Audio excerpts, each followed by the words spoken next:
Hello, everyone.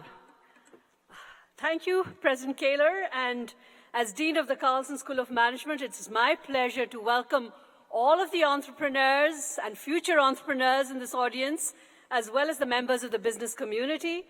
This is always one of my favorite days of the year, to see a group of entrepreneurs getting their ideas out in front of this incredible crowd of mentors and judges and all the support that they have received, and then to see them do their pitches and decide, and then figure out who's going to win. It's one of the most exciting things that I've experienced, certainly as Dean of the Carlson School. And I have to thank Dan Mallon and Scott Littman for starting this 11 years ago and for allowing the Home Center and the Carlson School of Management to help you with getting this off the ground and running it all these years. So thank you. Entrepreneurs, as you know, are absolutely vital to our economic development, and the Home Center is, of course, committed to the inspiration and education of the next generation of entrepreneurs. While the Carlson School prides itself on providing unique experiential learning opportunities for all, nowhere is this more evident, really, than in our entrepreneurship courses. Our students actually commercialize technology, they design new products, they develop new ventures, and they launch and operate real businesses. I am particularly proud today that our recent graduates, recent graduates of the Carlson School of Management, have this year, in 2015, won 4 out of the 7 divisions in the Minnesota Cup, including current MBA student Elise Maxwell, who won the student division. So that's a matter of immense pride.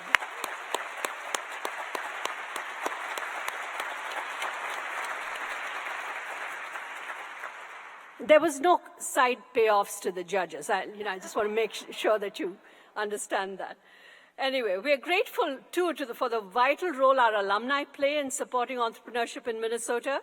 More than 250 entrepreneurial leaders return to campus every year to speak in our classes, to mentor our students, and to hire our student interns.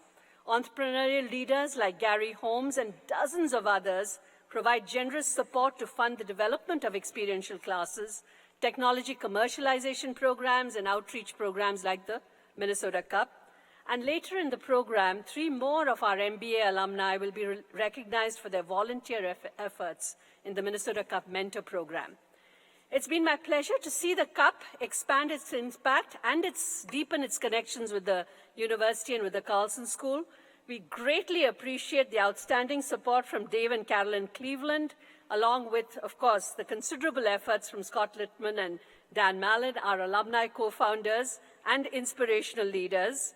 Their decade-long leadership of this great program is a lesson to all entrepreneurs who are here today and a testament of what is required to create an enduring organization. How do you build a new institution? I think this is a fantastic example of that. We were thrilled to recognize them earlier tonight with the university's highest alumni honor, the Outstanding Achievement Award, in recognition of their role in leading the Minnesota Cup.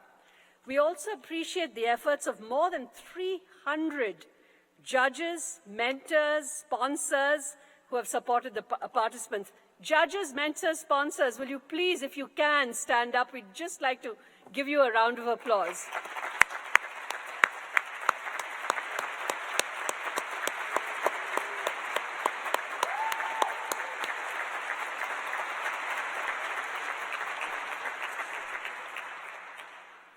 And before I move on to introducing our Entrepreneur of the Year, I want to recognize a tremendous contribution from one of our current MBA students, who also happens to be the Minnesota Cup Director, Melissa Colsing. Melissa, where are you? Melissa's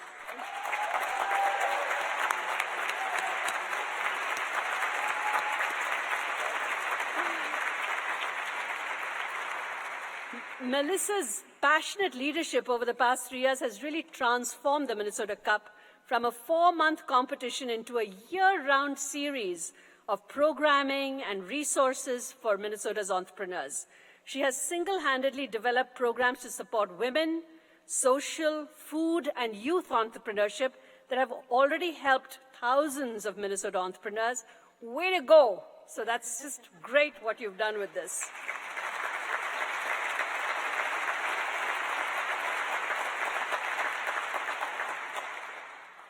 In keeping with the celebratory spirit of tonight's event, it is now my very great pleasure to recognize the University of Minnesota's Entrepreneur of the Year for 2015. Each year, we select an entrepreneurial alumnus who has founded and is actively engaged in the ongoing development of an enduring business and who can serve as a role model to our students and fellow alumni. Tonight, the university is proud to recognize Joel Schleicher with the 2015 Entrepreneur of the Year Award for his leadership at Presidio and his contributions to the university and the broader community. Joel became an entrepreneur later in his career, following early success as the president and COO and board member for Nextel Communications. Grounded with an accounting degree from the Carlson School and operating experience in the communications industry, Joel went on to build enduring companies that solve really critical industry problems. First with Presidio Network Solutions and currently at Cyber Risk Management, Joel's sort of formula for entrepreneurship is very, very simple. Find a pain point, identify the solution, and put yourself in the middle. Founded by Joel in 2003, Presidio grew its revenue to more than $1.4 billion when it was acquired in 2011. Presidio raised more than $140 million of equity capital and generated returns of more than 4.2 times capital for its investors after substantial returns to the employee base. Not content to rest on his laurels, Joel is now building cyber risk management into the market leader in cyber-related IT governance, risk, and compliance services. His latest venture already has more than 200 employees and is seeking to drive consolidation in the fragmented cybersecurity market. A devout capitalist, Joel emphasizes uncompromising principles, along with being a good listener and a strong leader, and establishing a committed culture by sharing the credit and wealth with a talented team around him. Joel, I'm proud to say, is a regular speaker in our entrepreneurship and finance courses at the Carlson School. He served on our board of overseers, and he served as a judge as well in this year's Minnesota competition. We're grateful for his support and very, very proud to recognize him tonight. Joel, please join me on stage to receive your award. Let's go.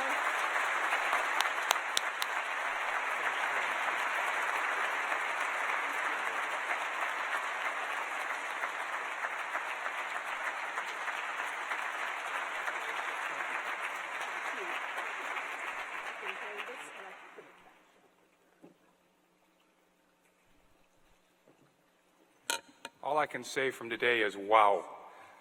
If you ever get a chance to come to one of these events and see the entrepreneurs present, it is a mind-boggling thing.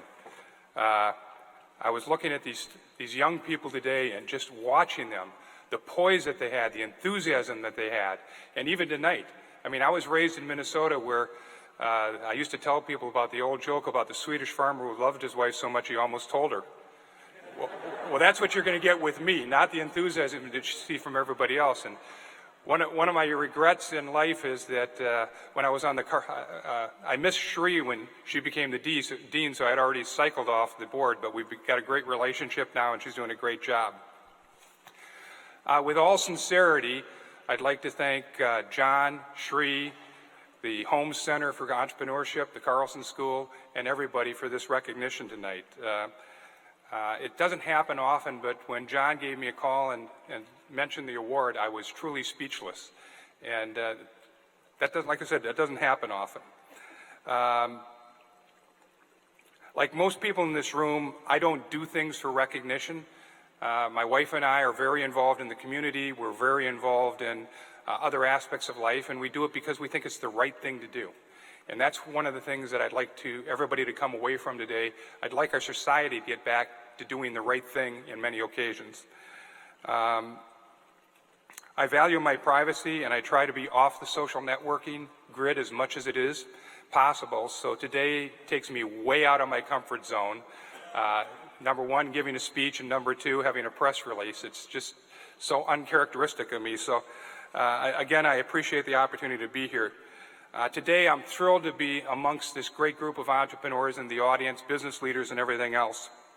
For they're really a group of risk takers, change agents, decision makers, and therefore, most likely, the future patriots of our country. And I applaud all of you for that. My position tonight is one of, I guess I've always been told I challenge the status quo, and that's what I'll try to do a little bit tonight as I share nuggets of wisdom with you and maybe where I think the world might be heading. So I'd like to break first from conventional wisdom and address two subjects. First, the power of I. That may not be politically correct because everybody talks about team, but we're with entrepreneurs and I want to address the power of I, and then I also want to talk about our collective role as leaders and change agents in our city, our country, and whatever. So someone recently said to me, "Joel, you haven't made." I responded with perhaps a subtle change that I had made it, which is true because I feel that I had built what I've become. But of course, it all started with core values and a solid Minnesota upbringing from my parents, Gordon and Shirley Schleicher. Thank you, Dad. But with the power of I tonight in mind, as I move forward here, I want I to be the collective of the room here, as entrepreneurs and in this audience. So when starting and running a business, let me ask you, and this is for anybody here, who is taking the risk of sweat equity? I am. Who is taking the early financial risk? Correct. Who is taking the risk of the 80-hour work week and missed family events? Who is framing the organization's culture and making hiring decisions? I am. Who is bearing the emotional burden of the employees' families that rely on your decision making? Everyone in this room. And if you succeed, your board is more than willing to invoke we.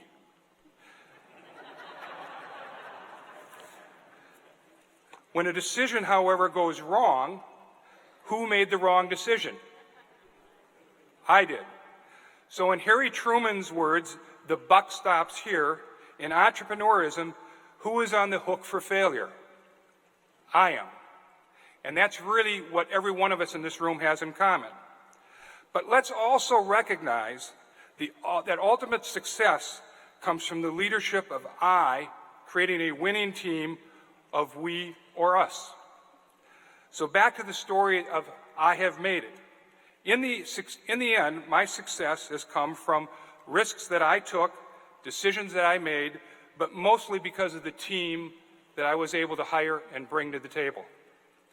They are the heroes that allow us all to succeed, and they also need leadership. People want the ability to be heard, but in the end, they want to be led. And that's where the entrepreneurs come in. Making it requires ideas and executions by a team. My success came from hiring good people, creating a strong ROI culture, but in this case, run it like you own it. And then driving them to succeed. People have told me that my legacy or legacies to the companies I've run would be that I taught people how to achieve more than they ever thought they could achieve on their own. And I take that with a great sense of pride. So let's use some examples of the impact of us as entrepreneurs and job creators on the people in our community. I will first share with you some personal achievements and then use the power of the collective.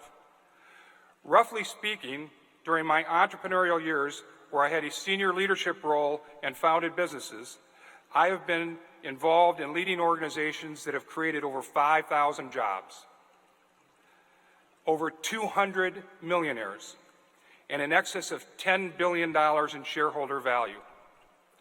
According to Inc. magazine and Deloitte Consulting, Presidio, the company I founded, was one of less than a dozen companies between 1990 and 2010 that grew from startup to over $1 billion in revenues in less than 7 years. Ironically, Nextel, which I was president and COO of, was one of the others.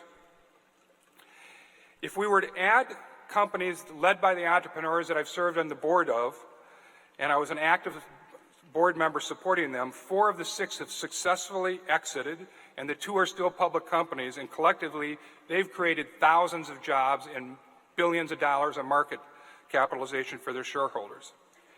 And I might add, again challenging the status quo, that our federal and state governments had nothing to do with it. So even though this esteemed gathering is probably aware of the lessons that I will now share with you, I feel important to share some of these little nuggets.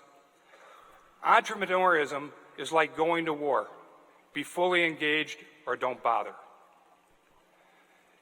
Throw balance of life out the window. But it's got rewards that are far, far greater than you can ever imagine. Compromise is part of life, at home and on the job. Be willing to compromise in things that do not violate your core principles. Ronald Reagan was a great compromiser, but he stood firm on his core principles. Know what your core principles are and never, never compromise on them. People that matter will respect you more. Work hard to define and build your culture of your company, then hire slowly and fire quickly to retain that culture. When it comes to leadership, remember, what's popular is not always right, and what's right is not always popular.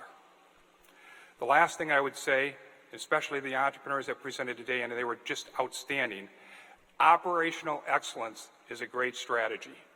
You can have a great idea, but if you don't execute, it doesn't mean anything.